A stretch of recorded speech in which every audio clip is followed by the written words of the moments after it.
When one coupling was weak, the whole train was at risk. Our families are like that train. വചനത്തിന്റെ പ്രതിധ്വനികൾ വിശുദ്ധ കുടുംബത്തിന്റെ തിരുനാൾ. സഹോദരന്മാരെ, വിശുദ്ധ കുടുംബത്തിന്റെ ഈ തിരുനാളിൽ വചനം നമ്മോട് ഒരു മൂർച്ചയുള്ള ചോദ്യം ചോദിക്കുന്നു.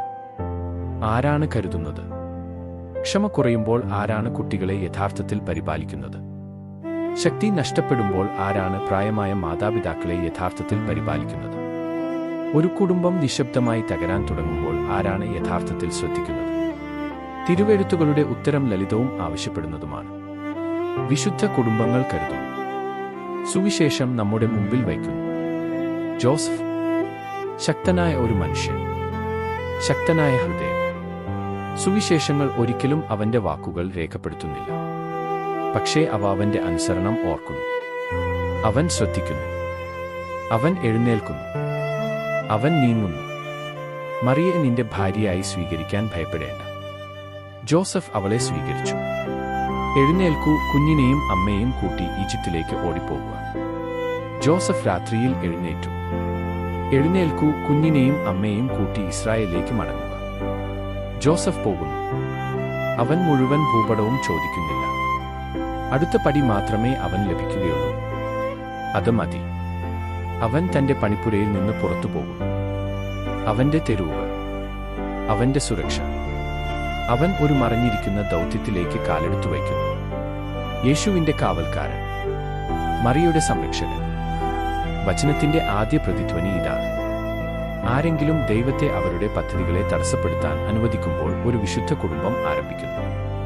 ആരെങ്കിലും നിശബ്ദമായും നിർണായകമായും പറയുമ്പോൾ, കർത്താവേ, ആദ്യം നിന്റെ ഇഷ്ടം, എന്റെ ആശ്വാസം രണ്ടാമത്തേത്.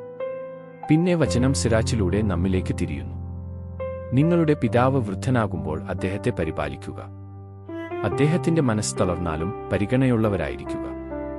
കുട്ടികളെ പരിപാലിക്കുന്ന മാതാപിതാക്കൾ, മാതാപിതാക്കളെ പരിപാലിക്കുന്ന കുട്ടികൾ. ഇത് ദൈവത്തിന്റെ സാധാരണ പാതയാണ്. ഉടനെ നമുക്ക് അത് അനുഭവപ്പെടുന്നു. മനോഹരം, അസാധ്യം, കൃപയില്ലാതെ. കുട്ടികളോടുള്ള ക്ഷമ. നമ്മൾ ക്ഷീണിതരായിരിക്കുമ്പോൾ, പ്രായമായവരോട് ക്ഷമയോടെ അവർ ആവർത്തിക്കുമ്പോഴും മറക്കുമ്പോഴും പരാതിപ്പെടുമ്പോഴും. ആർക്കാണ് ഇത് ഒറ്റയ്ക്ക് ചെയ്യാൻ കഴിയുക? സിറാച്ച് ധൈര്യത്തോടെ ഉത്തരം നൽകുന്നു. ഒരു പിതാവിനോടുള്ള ദയ മറക്കില്ല. ഈ കരുതൽ കടം മാത്രമല്ല, പിതാവായ ദൈവത്തിന്റെ ആർദ്രതയിലുള്ള പങ്കാളിത്തമാണിത്. യേശു ജനിക്കുന്നതിന് വളരെ മുമ്പ് തന്നെ ദൈവം പ്രവാചകനിലൂടെ വാഗ്ദാനം ചെയ്തു. അവൻ പിതാക്കന്മാരുടെ ഹൃദയങ്ങളെ മക്കളിലേക്കും കുട്ടികളുടെ ഹൃദയങ്ങളെ പിതാക്കന്മാരിലേക്കും തിരിക്കും. അങ്ങനെ സംഭവിക്കുമ്പോൾ കുടുംബങ്ങൾ സുഖപ്പെടും. അങ്ങനെ സംഭവിക്കാത്തപ്പോൾ ദേശം തന്നെ മുറിവേറ്റു. വിശുദ്ധ കുടുംബത്തിൽ ഈ വാഗ്ദാനം മാംസമായി തീരും. യോസേഫിന്റെ ഹൃദയം മറിയയിലേക്കും യേശുവിലേക്കും തിരിയുന്നു. മറിയയുടെ ഹൃദയം യോസേഫിലേക്കും യേശുവിനിലേക്കും തിരിയുന്നു. യേശുവിന്റെ മനുഷ്യ ഹൃദയം മറിയയിലേക്കും യോസേഫിലേക്കും തിരിയുന്നു. ലൂക്കോസ് നമ്മോട് പറയുന്നു, അവൻ അവരോടൊപ്പം നസറത്തിലേക്ക് ഇറങ്ങിച്ചെന്നു. അവർക്ക് അനുസരണമുള്ളവനായിരുന്നു. ദൈവപുത്രൻ അവരുടെ മേൽക്കൂരയ്ക്കു കീഴിൽ അനുസരണം പഠിക്കുന്നു. അതേ അനുസരണം അവൻ കുരിശിൽ വസിക്കും. എന്റെ ഇഷ്ടമല്ല, നിന്റെ ഇഷ്ടം നിറവേറട്ടെ. വചനത്തിന്റെ മറ്റൊരു പ്രതിധ്വനി ഇതാണ്. വിശുദ്ധ കുടുംബങ്ങൾ സ്നേഹത്തിൽ പരസ്പര അനുസരണത്തിലൂടെ വളരുന്നു. മാതാപിതാക്കൾ ദൈവത്തെ ശ്രദ്ധിക്കുന്നു. മാതാപിതാക്കളെ ബഹുമാനിക്കാൻ പഠിക്കുന്ന കുട്ടികൾ. അടിമത്തമല്ല, സ്നേഹം. ഇങ്ങനെ ചിന്തിക്കുക.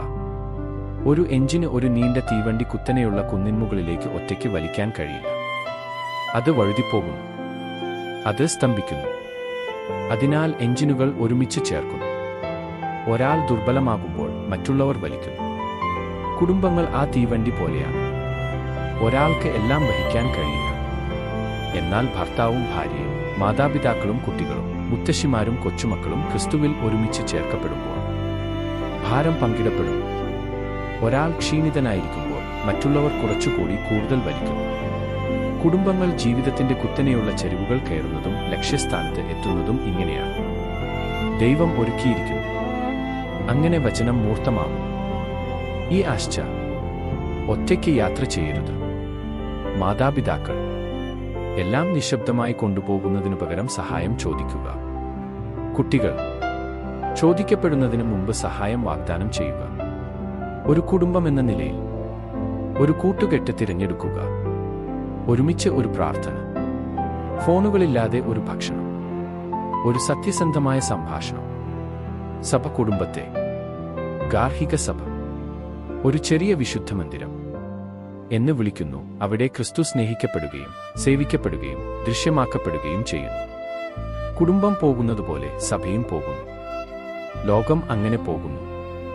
അങ്ങനെ വചനം അതിന്റെ ചോദ്യത്തിലേക്ക് മടങ്ങുന്നു. ആർക്കാണ് താൽപ്പര്യം? ജോസഫ് കരുതുന്നു, എല്ലാം ഉപേക്ഷിക്കാൻ മതി. മറിയ കരുതുന്നു, അതെ എന്ന് പറയാൻ മതി. കുരിശിൽ നിൽക്കാനും മതി. യേശു കരുതുന്നു, അനുസരിക്കാൻ മതി, കഷ്ടപ്പെടാൻ മതി, രക്ഷിക്കാൻ മതി. ഇനി നമ്മുടെ വീടുകളിലേക്ക് ചോദ്യം എത്തുന്നു. നിങ്ങൾ ശ്രദ്ധിക്കുമോ? ഒരുപക്ഷേ കർത്താവ് നിങ്ങളെ ഈ ആഴ്ചയിലെ ഒരു ചെറിയ ജോസഫിലേക്ക് ക്ഷണിക്കുന്നു. വളരെ വൈകിയ ഒരു ഫോൺ കോൾ, ഒരിക്കലും പറയാത്ത ഒരു ക്ഷമാപണം, 10 മിനിറ്റ് കുടുംബ പ്രാർത്ഥന, വാർദ്ധക്യത്തിലായതും മറന്നുപോയതുമായ ഒരാളെ സന്ദർശിക്കുക. ഇതുപോലുള്ള മറഞ്ഞിരിക്കുന്ന ഘട്ടങ്ങൾ.